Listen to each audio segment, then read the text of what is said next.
শতবর্ষী একটি পুকুর। প্রশাসনের বারবার অভিযান, জরিমানা আর সতর্কতার পরও থামেনি ভরাটের কাজ। শেষ পর্যন্ত পরিবেশ আইনে ৮ জনের নাম উল্লেখ করে মামলা করেছে পরিবেশ অধিদপ্তর। ঘটনাটি ব্রাহ্মণবাড়িয়ার বিজয়নগর উপজেলার বৌদন্তি ইউনিয়নের শ্যামরা গ্রামের। অভিযোগ অনুযায়ী ড্রেজারের মেশিন দিয়ে প্রায় ৩০০ মিটার দূর থেকে বালু এনে গ্রামের শতবর্ষী ঐতিহ্যবাহী পুকুরটি ভরাট করা হয়েছে। গত ২১ ও ২৩ জুলাই ঘটনাস্থল পরিদর্শন করে পুকুর ভরাটের সত্যতা পায় পরিবেশ অধিদপ্তর।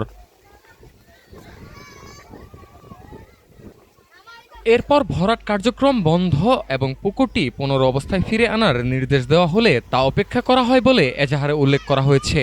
উপজেলা নির্বাহী কর্মকর্তাও একাধিকবার অভিযান চালিয়ে ড্রেজারের পাইপলাইন ধ্বংস করেন এবং ভ্রাম্যমাণ আদালতের মাধ্যমে জরিমানা করেন। তবু ভরাটের কাজ চলতে থাকে বলে অভিযোগ রয়েছে।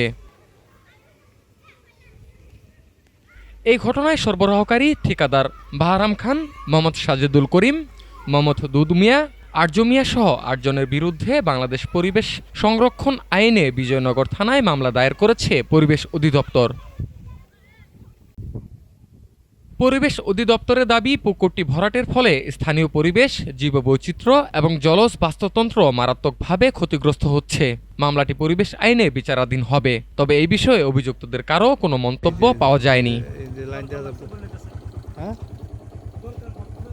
ব্রাহ্মণবাড়িয়ার বিজয়নগর থেকে মোহাম্মদ শফিকুল ইসলাম শাহিনের তথ্যচিত্রে মুকসুদুল হাসান মিঠু, ঢাকা টুডে।